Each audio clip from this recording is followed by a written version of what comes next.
ನನಗೆ ಏನು ಚಮತ್ಕಾರ ಇದೆ ಎನ್ನುವ ಹಾಗೆ ಭಾಸವಾಗುತ್ತದೆ. ಹಾಗೆ ಮಾಡುವವಳೆ ಗೌರಿ. ಮತ್ತೆ ಯಾಕೆ ಈ 3 ಬಾರಿ ನಮಸ್ಕಾರ? ಕಾರಣ ಉಂಟು.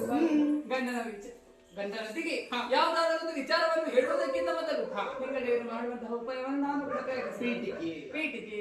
ಹೌದು ಸ್ವಾಮಿ, ನಾನು ಕೈಲಾಸದ ತಪ್ಪಲು ಪ್ರದೇಶವನ್ನು ಹೋದ ಕಾಲಕ್ಕೆ ಅಲ್ಲಿ ಸಾಲು ಸಾಲಾಗಿ ಬ್ರಾಹ್ಮಣರು ಹೋಗುತ್ತಿದ್ದರು.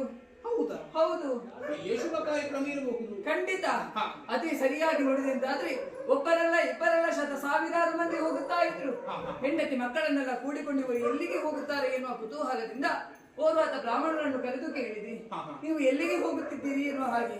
ಆಗ ಅವರು ಆಡಿದ ಮಾತು ಏನು, ಅವರೆಲ್ಲ ಹೋಗುವುದು ಪ್ರಾಚೀನ ಪರಿಹಿಗೆ ಅಂತೆ. ಪ್ರಾಚೀನ ಪರಿಹಿಗೆ? ಹೌದು.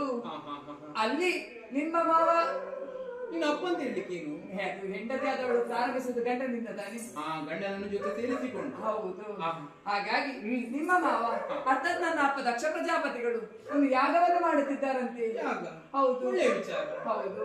ಆ ಯಾಗವು ಬಹಳ ಸಂಭ್ರಮವಂತೆ. ಸಂಭ್ರಮ? ಹೌದು. ಯಾಗ ಅಂದ್ಮೇಲೆ ಸಂಭ್ರಮ ಇರ್ಲೇಬೇಕಲ್ಲ? ಹೌದಪ್ಪ. ಬಂಧುಗಳೆಲ್ಲ ಕೂಡಿ ರಂಜಿಸುತ್ತಾ ಇದ್ದಾರಂತೆ. ಬರ್ಲೇಬೇಕು. ಹೌದು. ಹಾಗಾಗಿ ನನ್ನ ಅಕ್ಕಂದಿರನ್ನು ತಂಗಿಯಂದಿರನ್ನು ಜೊತೆ ಮಾತಾಡದೆ ಸಮಯಗಳದಿಷ್ಟು ಕಳೆದು ಹೋಯಿತು ಸ್ವಾಮಿ. ತಂಗಿಯಲ್ಲಿ ಮಾತಾಡ್ಬೇಕಾ?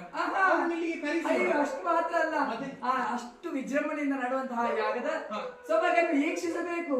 ಹೋಗಿ ಬರೋಣ ಸ್ವಾಮಿ. ಯಾರು? ನಾವು. ಯಾಗಕ್ಕೆ? ಹೌದು. ಹೋಗುವುದು ಬೇಡ. ಯಾಕೆ? ಒಂದು